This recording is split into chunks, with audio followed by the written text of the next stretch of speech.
All right. Well, it is noon, so we'd like to get started and be respectful of everybody's time. So, welcome everybody. My name is Molly Simons, and I am the Communications and Development Coordinator here at CCHRC. Thank you for joining us today for the first class in our fall class series titled Weatherizing Your Home and the Energy You Save. We do have two more classes in this series, one about heat pumps next Tuesday, October 7th, and one about healthy homes the following Tuesday, October 14th. If you want to learn more and register, you can head over to our website at cchrc.org, or we are going to put the link in the chat so you can click on that too. And these classes are generously sponsored by the Golden Valley Electric Association, or GVEA. For a little bit of a rundown, we will have a question and answer section after the presentation. So if you have a question, please feel free to put it into the Q&A feature, and we will get to questions at the end. Before I introduce our instructor, I want to introduce Dylan Gillespie. He's an energy management specialist from Golden Valley Electric Association to say a few words about GVEA's program. Thank you so much. Is now a good time to share my screen, or what, Jim, Yep. did you want to say something first? Nope. Oh, Okay, go great. ahead, Dylan. Go ahead, Thank you. Dylan. Thank you very much. Okay. So, yeah, hi everyone. My name is Dylan Gillespie. I'm the energy management specialist for GVEA. Today, I just want to talk about our efforts for supporting winter energy savings and what it is I do at GVEA and the things we offer that can help you. So the first thing I always like to tell people about when they come to me is knowing your baseline. So what I help with, one of the things I do at GVA is help with energy usage assistance, so helping you understand your energy usage. And a great way to know your baseline or what your kind of minimum usage is for running your house and all the essentials is using our MyGVA page.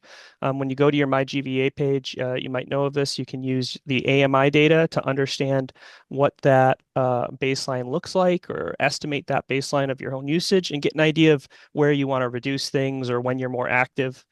So it really helps you monitor your usage. You can do it as soon as the day before. So if I want to look at data today, I'd be able to see what happened yesterday would be the soonest, or over a whole scale of how things looked in the last few years. So you can look at seasonal effects at your home and things of that nature. So I totally recommend contacting member services for more information on that, or myself, which I'll have some information on that at the end of the slides. So we do have some upcoming events coming up soon. On October 13th, we have the Member Appreciation event. That's going to be at our main front lobby down off of Illinois Street. The first 100 people will be able to get a timer for for like a winter outdoor style timer for your car or for any other purposes you might have. And then we have an event on the 25th and the 26th at the Go Winter Expo. We'll be handing out energy efficiency items for members, including window wrap kits and vehicle timers there as well. I'll be participating in that event, so if you have any questions or you just want to talk to me in person, I'll be there at that event as well. Some really important resources we have. First off, gva.com has a lot of great resources. They have tips for winter and things of that nature, tips for energy usage, information on our tariffs and on things like our solar projects. One of the big things we offer is for income-based home energy audits. We partner with Interior Weatherization to be able to provide this for eligible GVA members. And then we also have the Reduced Pilot Program. This is a great program for anyone who doesn't uh, isn't eligible for the income-based assistance. What this is a on-bill finance option. So anywhere from $500 to $10,000 for approved or eligible items for helping to reduce your energy costs and for energy efficiency purposes. So things like your insulation, solar installations, and other weatherization projects are eligible for that. And I kind of ran through that very quickly, so sorry about that. If you have any questions, please feel free to contact me. There's my email there. I'll be answering questions in the chat, and yeah, I look forward to hearing from you guys. Thank you. Yeah, awesome. Thanks, Dylan. And feel free to reach out to Dylan with any questions related to GVA. And thank you again to GVA for sponsoring our fall classes. So, to jump right into it, our instructor for today is Jim Ward. Jim is the executive director of the Alaska Craftsman Home Program, or ACHP, and is an expert in teaching about advanced cold climate home building techniques. He's a past president of the Alaska State Building Association, or ASHBA, and the Anchorage Home Builders Association, or AHBA. Jim brings years of experience to his classes, teaching about building and maintaining a quality home that operates as a system with greater comfort, durability, and long-term energy efficiency. We are very excited to have Jim here with us today, and we can't wait to learn from him. So take it away, Jim. Well, thank you, Molly. Thank you, Rosa. Thank you, Dylan, and everyone who's here today. I can't see any of the students except you two, but let me ask you. They're all listening, don't worry. So, as she said, this is the title of our class today, and we need to give credit where credit's due. Get my advance to work here.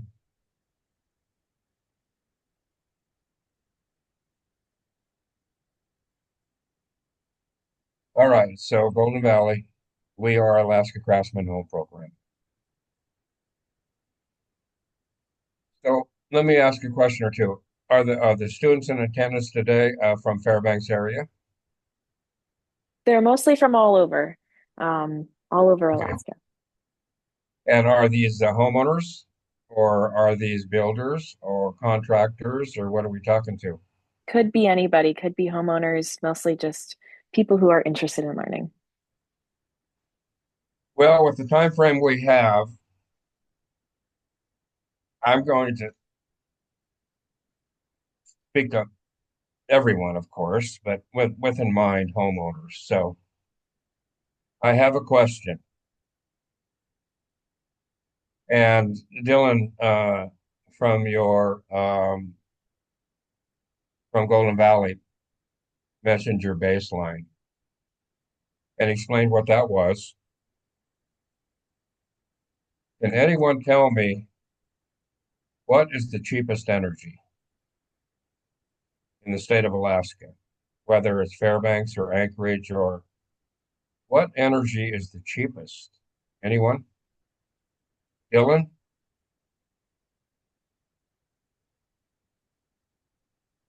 We have one person in the chat saying the sun or the energy you don't use. Someone else says natural gas. The second answer to begin with is the correct answer. The cheapest energy is the energy you do not use. So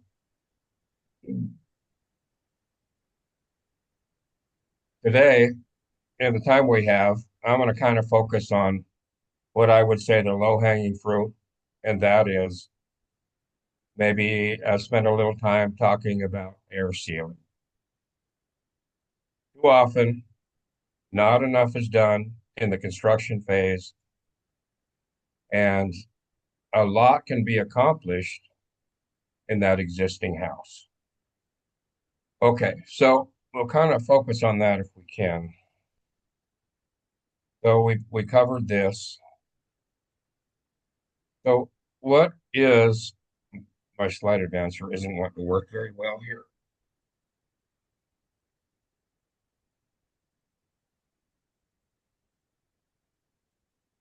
So is weatherizing, as in the title, is that actually a real word? And if it is, what does it mean? Well, Molly put it in the title, so I think it might be a real word. It is. Weatherizing is a legitimate and skilled type of work that involves protecting buildings from the elements by improving energy efficiency through upgrades like air sealing and insulation. It is a skilled occupation approved by the U.S. Department of Labor, offering career paths with opportunities for advancement and competitive pay. So all of you out there who may be in the industry in some manner might look at this as an income potential.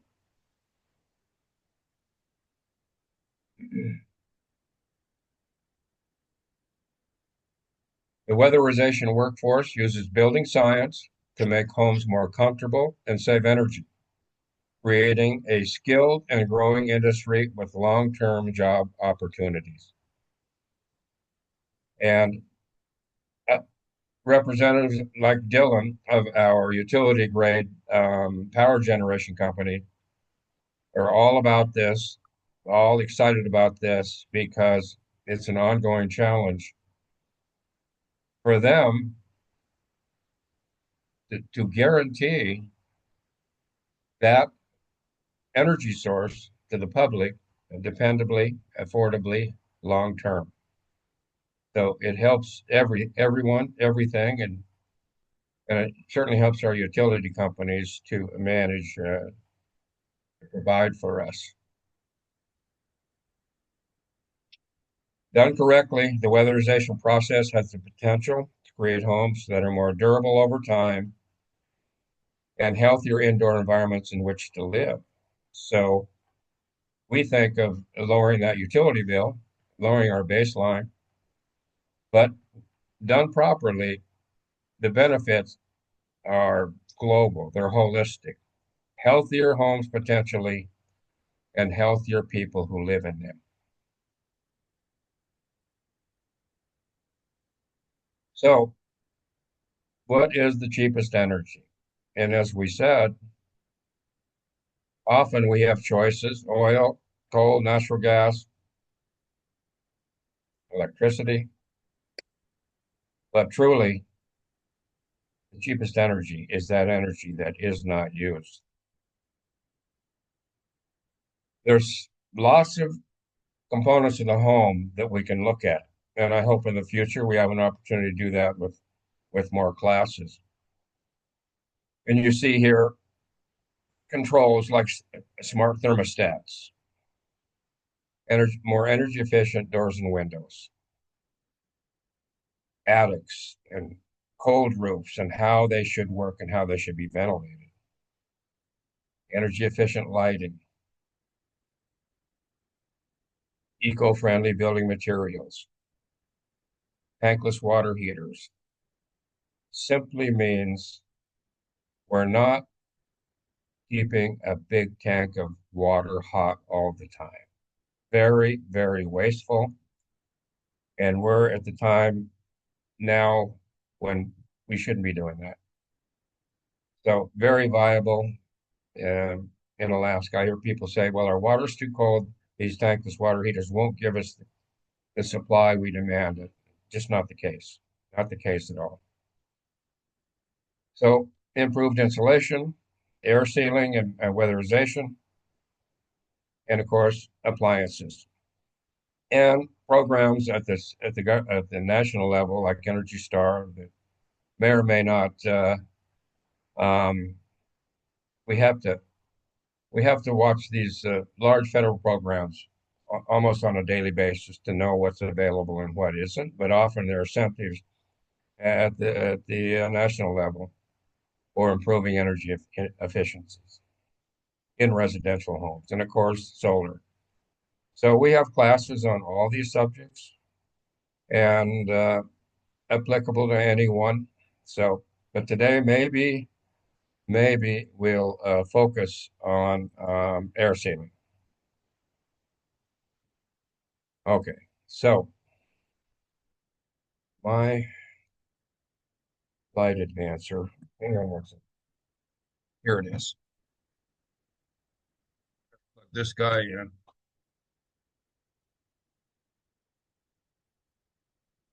and we'll try it again. So, what's one of the most important tools? I gave that one away. Using weatherization process to make your home more energy efficient. It's not the glory job, but there it is. That simple caulking gun and the proper mastics that we may use in the process of doing some air sealing. I would, when you're working inside the home, what should it say on that tube of plain old painter's latex golf? Anyone? Any answers? While he's watching for me. One very important word. Keep you out of trouble. Paintable. Paintable. If you've ever smeared silicone or siliconized stuff around inside the home and then tried to touch up paint, it's not a good day. All homes leak. The question is how much? Well, virtually all of them still leak far too much, naturally.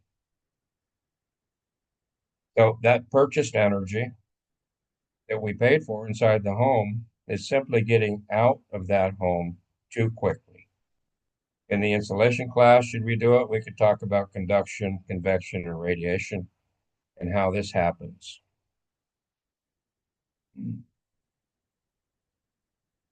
Some leak a little, not a very big house though. Some leak a lot. Some leak so much you can't keep the mosquitoes out. So that is excessive. And unfortunately, what we find, we had a nice program for around 8 years in the state of Alaska, the rebate program, funded through the capital budget.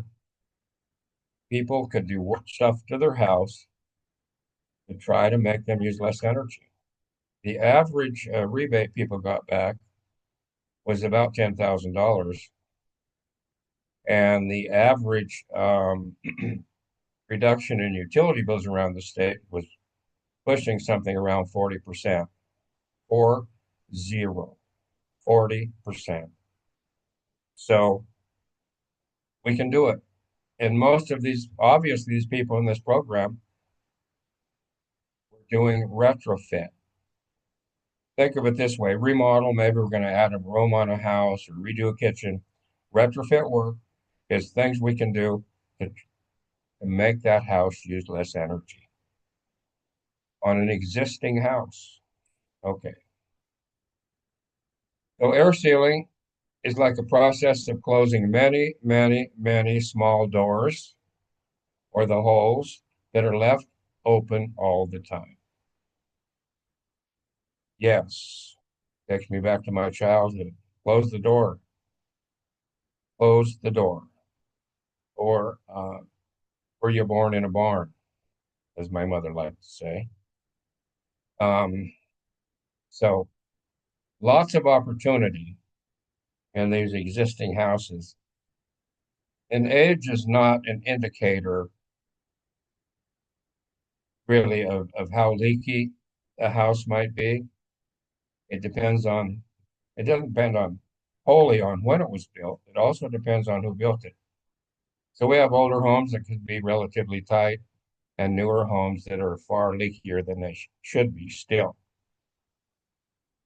So no two the same, and leaky homes waste energy. Air sealing efforts can make a home tight enough that natural air leakage is not going to be sufficient to ventilate that home adequately. I can't talk about air sealing unless I make it clear to everyone that it's imperative we're living in a healthy environment. And if it's not going to leak enough, we have to ensure it's in some way mechanically ventilated correctly. And for 8 years, I had people come because my nonprofit taught almost all of the continuing ed for homeowners. So we do a class on air sealing, and then maybe a week or two later, we do a class on ventilation, and they say, I've been doing all this air sealing in my house, like you said, and now you want me to, on purpose, mechanically in some way, force some of that heated air I paid for out of the house and replace it with air from outside. And yes, that's exactly what you have to do. But the point is, it's going to be happening way less mechanically than it was happening before naturally because your house was too leaky. So tightening a house and mechanically ventilating it correctly, if it needs it, and they all do basically, is not going to cost energy. It's going to save energy. We must ensure that ventilation is provided to ensure adequate dilution of concentration levels of all indoor air contaminants that may occur. This is the secret to ventilation: dilution of concentration levels of all indoor air contaminants. So houses can create polluted indoor air. What houses are made from, we bring into them, stale air, soil gases trapped inside the home, all can contribute to poor indoor air quality. The houses themselves. Okay. How can we determine how much and where the home leaks? And earlier, various types of energy audits were mentioned. And HFC, their proprietary energy standard, the Building Energy Efficiency Standard, the B standard, part of that process to prove that what star rating a house is, part of the process is the energy rating. So energy ratings are done in some houses, frankly, not done on most, unless it's a native housing authority or it is someone who requires an energy rating. But typically, that's only Alaska Housing Finance Corporation. Or you have a house you're going to sell at a certain star rating. And we can quantify it with that energy rating process. So the majority of the houses in Alaska that are built or exist do not get an energy rating. But if HFC, new construction, is going to finance it, you meet their standard, and that would require the energy rating. Or if we're going to do a retrofit on a home and in maybe trying to get qualified for a low interest energy efficiency loan, that sort of thing, the energy rating must be done. And of course, an as-is energy rating, again, for interest rate reduction programs, non-conforming HFC loan programs, ratings for improvements to the home, like our Alaska State Rebate Program, and that's going to be resurrected as far as everyone can tell. Won't be exactly the same as it was the last time around, but you could defer to CCHRC and Molly if you wanted to talk about that, or to HFC. That's pretty exciting that that's in the works. And that rating can be used as a guide to improve energy efficiency of our home. It can be done from plans and specifications in new construction. And based on engineered construction drawings and complete specifications, including location of the project, exposure to solar energy, and other extenuating circumstances. We can do an energy rating from plans and specifications if we know where it's going to be built exactly, and predict very accurately the energy use of that home.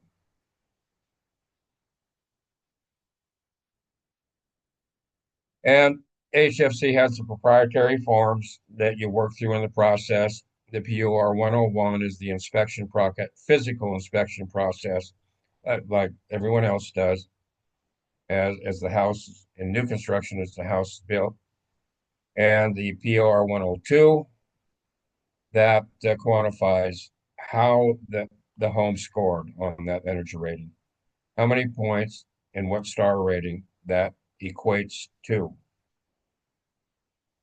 And note the HFC's proprietary energy standard is based in part on strict energy rating protocol and procedure, and it must be done by a certified energy rater through AHFC. But I bring this up because the question is, well, if I'm going to do a bunch of air sealing, how do I know where I am? Well, this is the best way to know. Have an energy rating done. They put a big fan on the door and they force air out of the house, the lower door part of the energy rating, and they depressurize that house. So the house will pull outside air back in to make up for the air that was forced out mechanically. This process will make the house leak more than it does naturally. We're making it leak. So I talked about the who can do the rating and so on. So we're making this house leak way more than it does naturally. There's the blower door in the boot in the door. And that's one of your local, in Fairbanks, one of your local energy raters, Jerry Jasinski.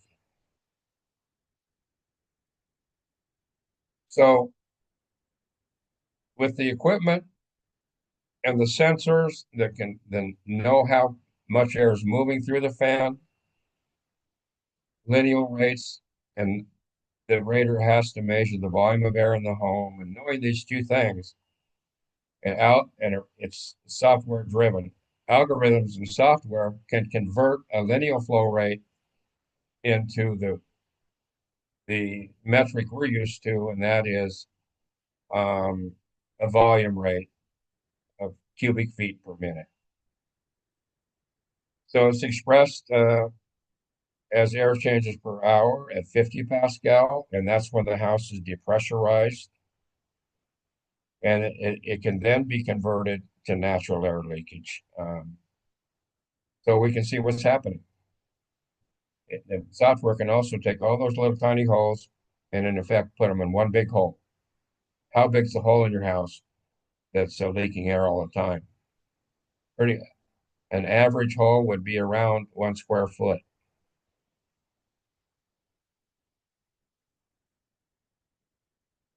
Another thing the raters use is infrared. Very powerful diagnostic tool because you can literally see what's happening. Put the house under negative pressure, walk around if it's colder outside than inside, and you can see where all the air is leaking in. Visibly see it. All right. So again, on that energy rating process, they're assessing the air tightness of the envelope, and it gives us very clear information where we're starting from. And again, a big part of their time doing the rating is very carefully measuring the volume of that house. And they have to measure everything, all conditioned space, habitable space, that's where we live, and occupiable space, that's where we can be, like bathrooms and closets, and attached spaces to the house, a heated garage, and that can, if that crawl space under the home is conditioned, i.e. heated, not usually the same temperature as the house above, but it is a conditioned space. So we do the rating. It's really a tool to know where you are and tell you um, where you started from and where you end up on a re-rating, the second rating compared to the first one. So air leakage in many homes is excessive. I should put most there, but I didn't, but I certainly should, because it certainly is most. Water from condensation in unwanted places may result,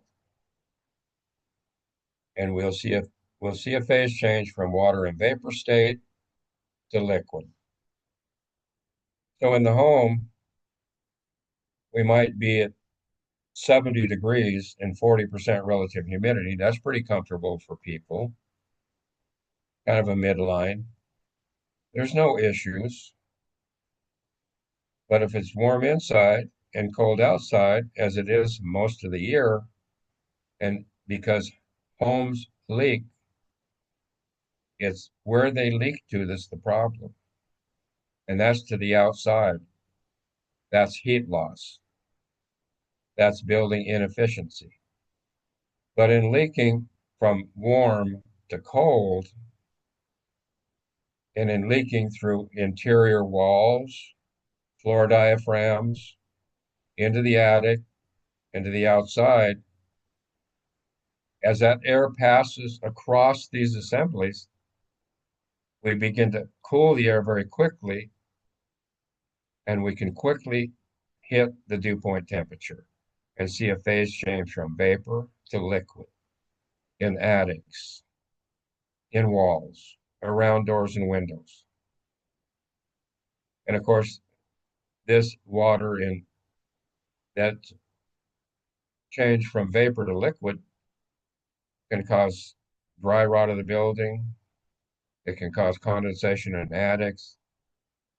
And and here's an interesting point. Heat loss, and we kind of think of it as out high and back in low to make up for it. Whatever leaks out high is pulled back in low. Now, all of that's an issue with comfort, with energy efficiency, but at least the air we're pulling in low, we're heating it as it moves across the assemblies. And we are, because warmed air can hold more water in vapor state, we are lowering the relative humidity. But above a certain point, midline of the building typically, and the air we're pushing out, again, we're at risk of hitting the dew point and condensing. So in that cold roof assembly above the insulation, if it's cold outside, it's cold up there. Ideally, ambient with outside. Zero outside, zero in that attic above that insulation. But this heated air that got pushed out of the building, we start to quickly lower it and hit the dew point, and we see moisture in the attic everywhere. But still warm the attic enough to melt that snow on the roof. So hit the dew point inside, melt snow on outside. Okay, so the answer to this, like most anything I could talk about in any class, the answer is air sealing.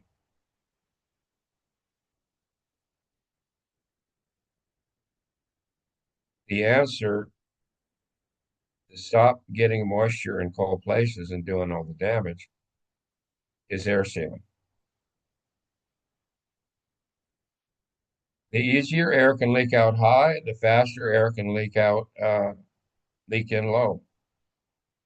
And but this, I think of your thumb on a water water jug or whatever with a little vent hole.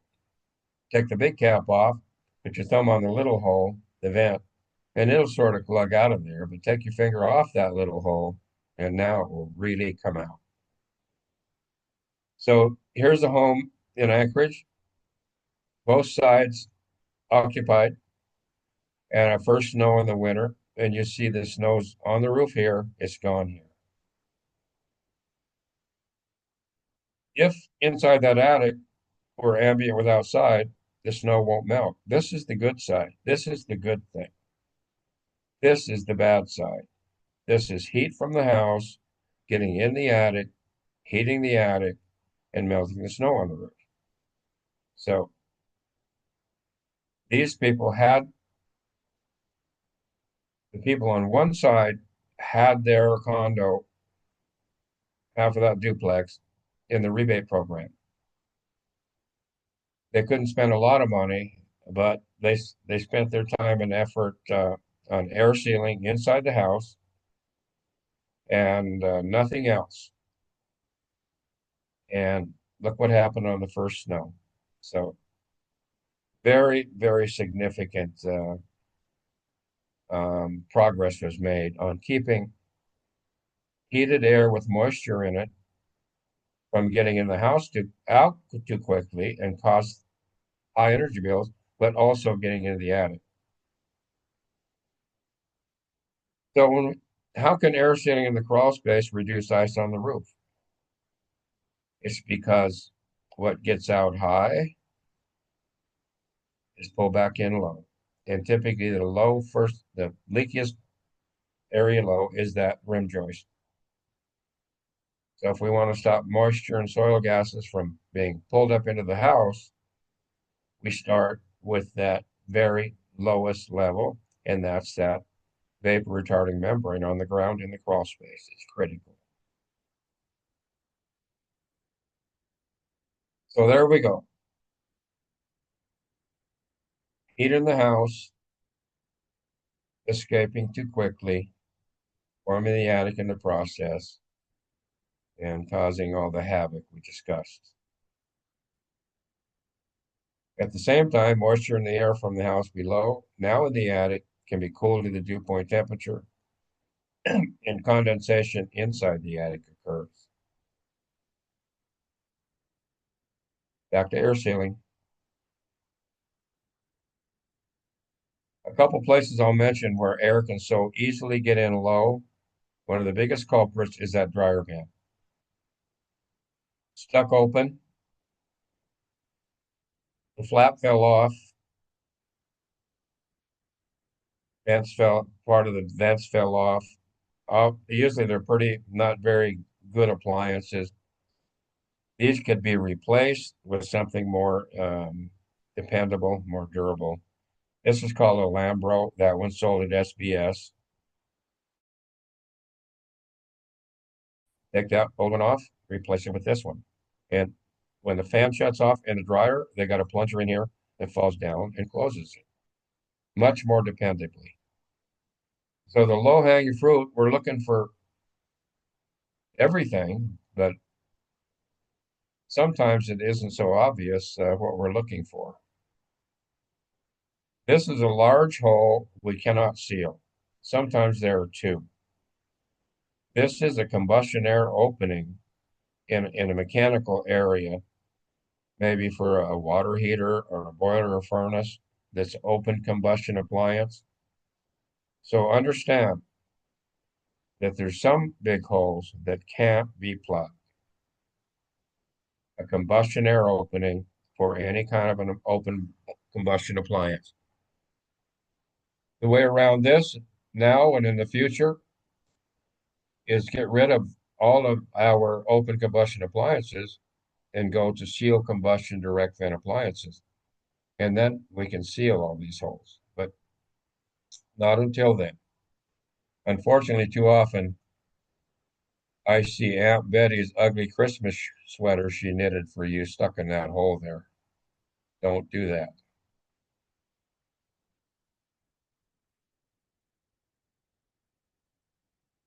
So another look at the combustion air openings. What's supposed to happen, they must remain open. Here is an opening, that opening, and here's an opening. Wherever they may be in the area around these appliances, that's for outside air to get into that area and into those appliances to allow for oxygen for the flame and to allow for dilution air or draft air so combustion byproducts can get up that chimney and outside. They're supposed to go, fresh air is supposed to go in the front of the appliance. The appliance is running, and the exhaust, as you can see, is getting out of the assembly in a controlled manner. Combustion byproduct, carbon monoxide, nitrogen dioxide in that combustion appliance zone must get outside, up the flue. All right. Makeup air from outside must come in to replace it. So you see our combustion air opening over on the left. Outside air must get to the appliances.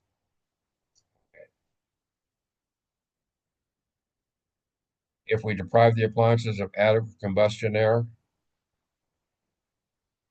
houses getting tighter and tighter to save energy, not understand proper ventilation, and we have any open combustion appliances like in this lower area, like a boiler or furnace, gas water heater, gas dryer, and the houses become more negative,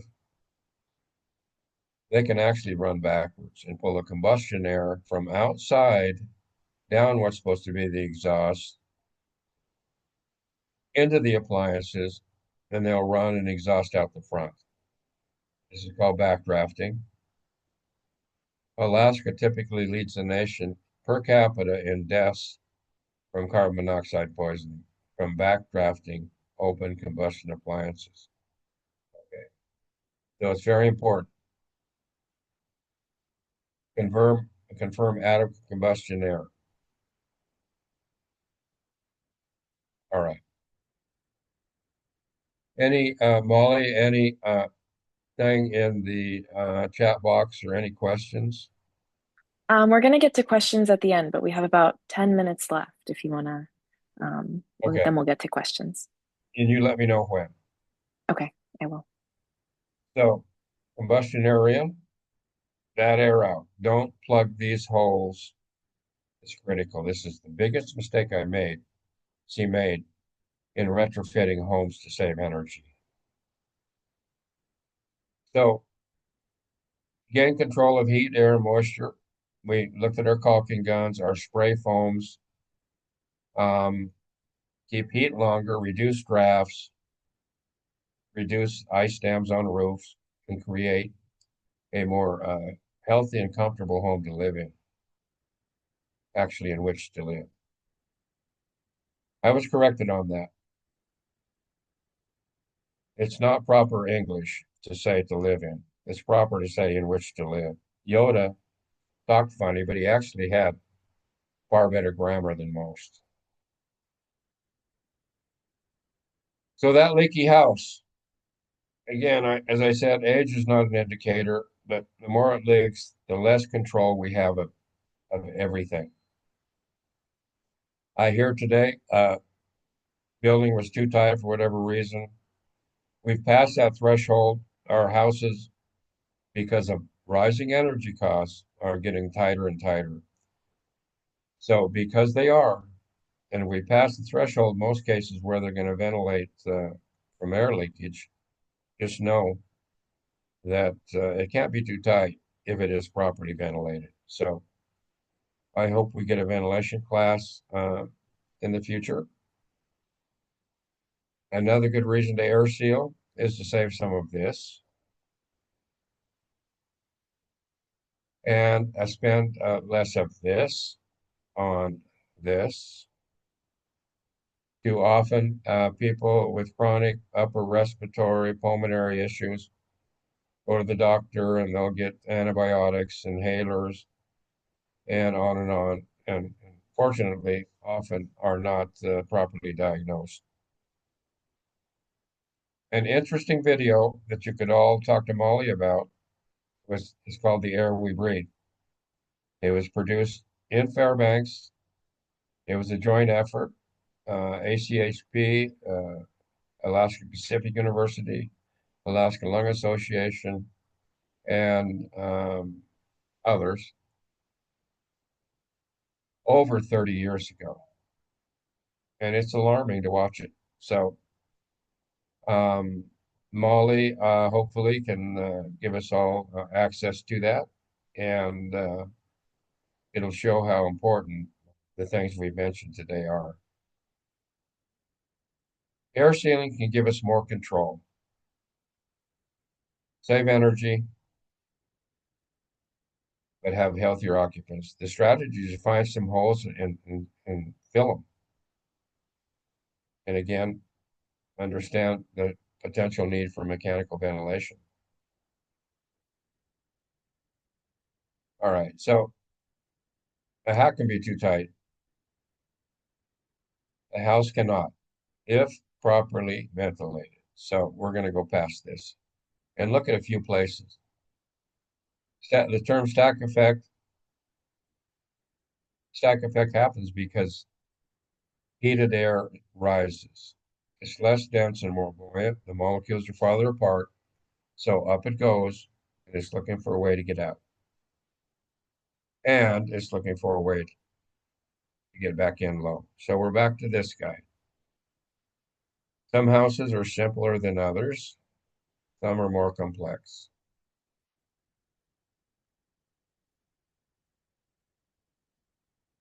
So some things we can use, a polyethylene film on the ground in the crawl space, for example, spray foams, rigid foams, oil-faced bubble wrap is a very good product we can use for uneven surfaces and odd-shaped openings in attics, for example, between the attic and the house below. Bubble wrap, metal flashing materials, various caulks and sealants, um, being aware that anything inside needs to be paintable. Tremco is probably our best choice for air sealing with plastic, for example, in the crawl space. Backer rod, maybe around doors and windows. It's a foam rope you can squeeze and push back into tight places to maybe half its natural loft, and it has memory. It can get bigger or smaller. Vapor retarder paints inside will cut down on diffusion of water vapor into the drywall and others. So all of these things are common tools you can buy locally through your building supplies and box stores that are used in air sealing. Others I see, not so good. I don't recommend spray cheese or toothpaste, so don't do that.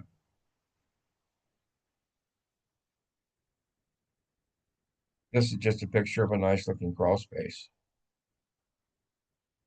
So vapor retarder on the ground. Code says overlap at least 6 inches and sealed or taped. And I recommend using the acoustical sealant like Tremco.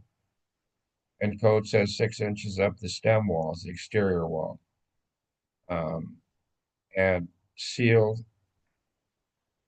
what the code says, it actually is attached and sealed on the stem wall in some way because they don't want it to pull loose and get discontinuities and leave dirt exposed. Make sure in the crawl space that you don't put any of the plastic over the wood, over the post, for example, and seal it to the post because then you'd have the post on the potentially damp side of the plastic. We want it on the dry side. So spray foams, I want to mention here, often people have the rim joist sprayed. If it gets to be very much spray foam and you have a local urethane company, make sure you get bids, get some numbers. You can actually, a typical crawl space that might take 4 of these kits, you can spend more on material than hiring that urethane company to come out and spray that rim joist. So make sure you look at the numbers. Also, if you're going to be doing this work yourself, it might seem that the spray can is cheaper than the can that screws onto the gun because you got to buy both. But over time, because you can turn the gun on and off and have more control of the foam, it might be your cheaper choice to go with the gun. All right, Jim, we have about a minute left before we got to get to questions and answers. So anything else you'd like to Yeah. say? So let's just go to that. And anyone, because I don't know who's here exactly, feel free to speak up if you have an answer, but I'm listening. Yeah, We so we're gonna go through the questions and answers that are in our Q&A. So if anybody would like to put that in there, any questions for Jim and Dylan, thanks so much for both of your presentations, and we'll open it up for questions. So one of the first ones that we got was about, I just want to point out that Dylan really nicely answered questions about energy raters. So Jim was talking a lot about energy raters, and some people had some questions about who energy raters and auditors were in the area. And so Dylan put that link in the answered section of the Q&A. So you can go check that out, or you can check it out on AHFC's website, the Alaska Housing Finance Corporation's website. But let's see. Jim, one question for you. Somebody asks, what should we use to fill and seal the cavity of a ceiling light fixture? Okay, I have a ceiling light and the cover plate, often called a discussion plate, comes loose in some way, and you can just slide it down, get it out of the way. Um, you can't put anything inside that electrical box unless it is approved. Now, there's an amalgam, it's like a putty, it's called electrician's putty, but stay out of the electrical box.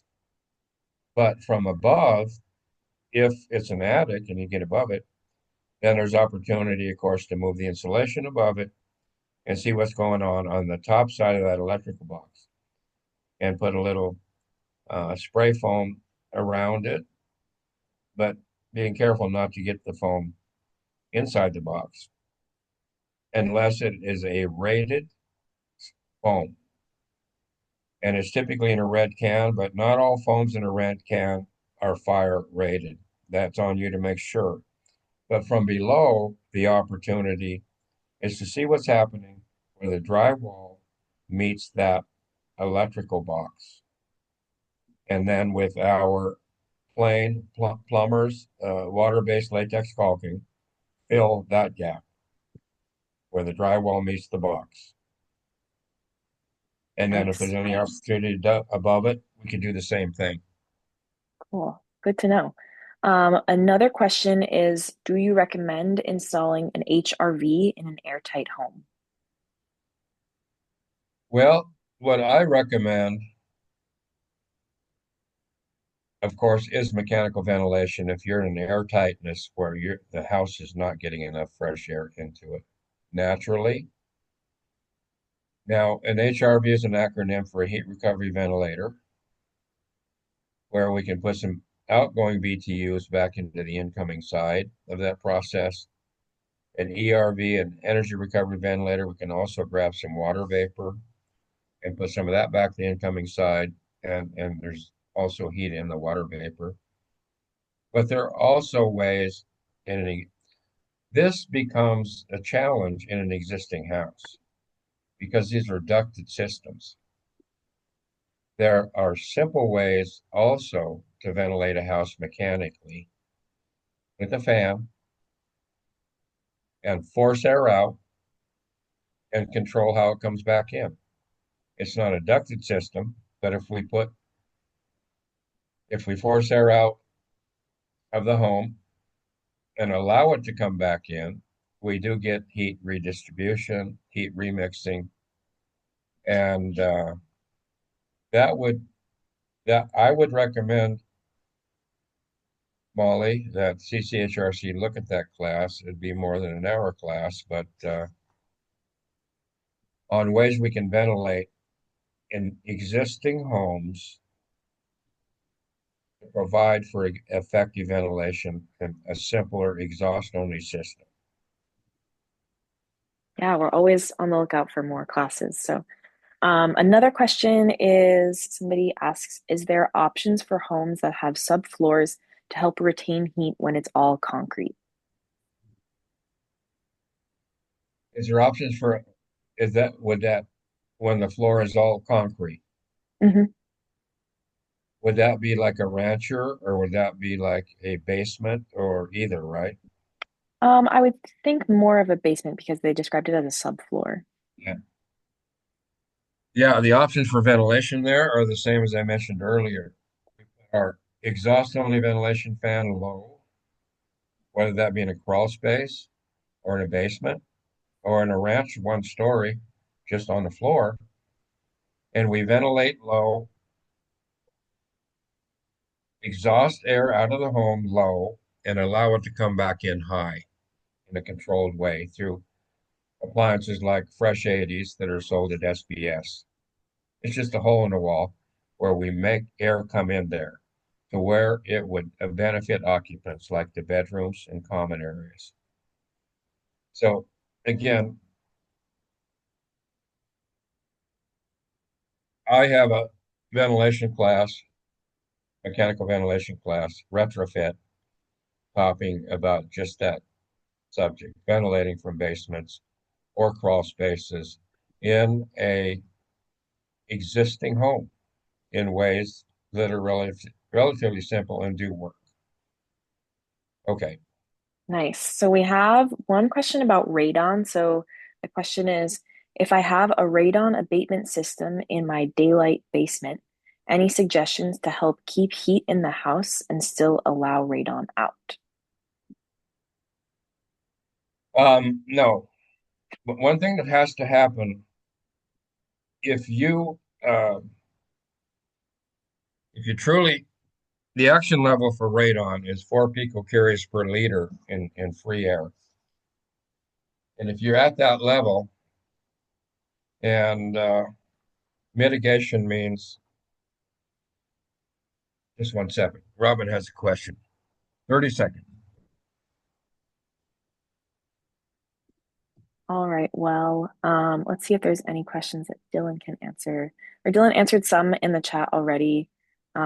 So for low income people looking to get an energy review, um, not totally sure on an answer for that, but anybody can email Dylan with any questions or check out interior weatherization. Um, Another question was, how long is the energy rating valid for assuming no HVAC or weatherization changes? And the answer to that was for buildings built after 1992, they generally, an energy rating would last 3 to 5 years. Um, yeah, Dylan, would you like to add anything or?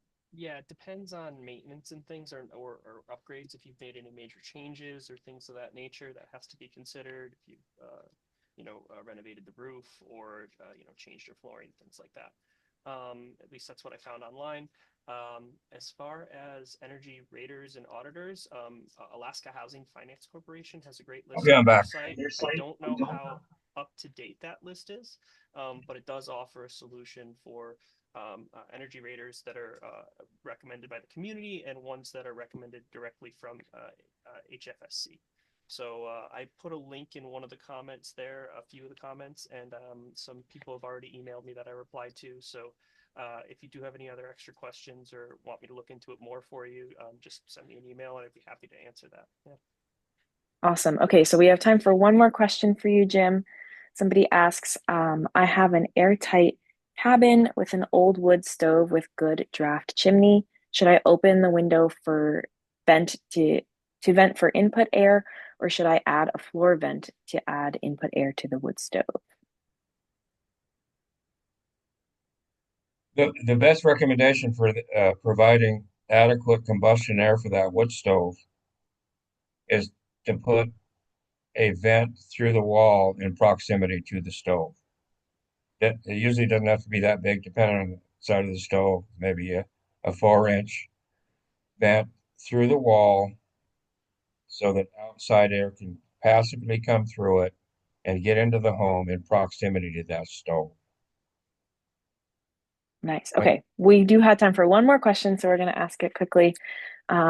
Somebody asks about ice damming and why we have so much of it. They said they put a new roof on with an ice shield, etc., back in 2009, and they put more insulation in and still have icicles. The question is, what can we do about that? The reason you have it, first and foremost, is typically air leakage from the home below. So in places like ceiling lights, electrical outlets, all these places where we can take covers off and see where the drywall meets everything.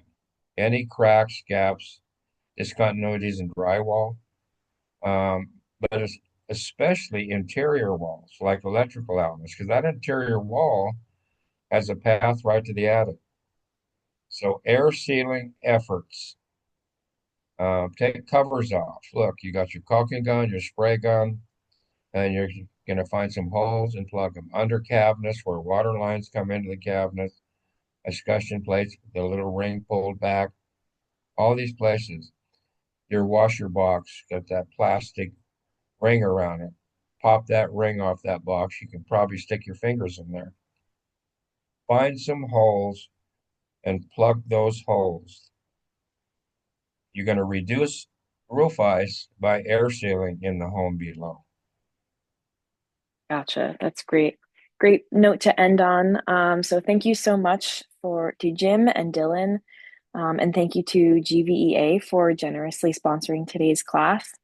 If you enjoyed this class, we have two more classes left in the fall class series: heat pumps for homeowners next Tuesday, and all about healthy homes the following Tuesday, October 14th. If you want to learn more, you can join our newsletter or visit our website at cchrc.org to register. Thank you so much for attending today's presentation, everybody, and have a lovely rest of your day. So long, everyone. One last thing, I Mm, I would be willing to talk to the person with the radon question. They can go ahead and, if they like, they can email me at gotcha. and I can talk to them a little bit more about that. Awesome. And anybody can always reach out to me or Rosa at CCHRC and we can pass along information. All Thank you right. so much Thank for you, everybody. And Dylan.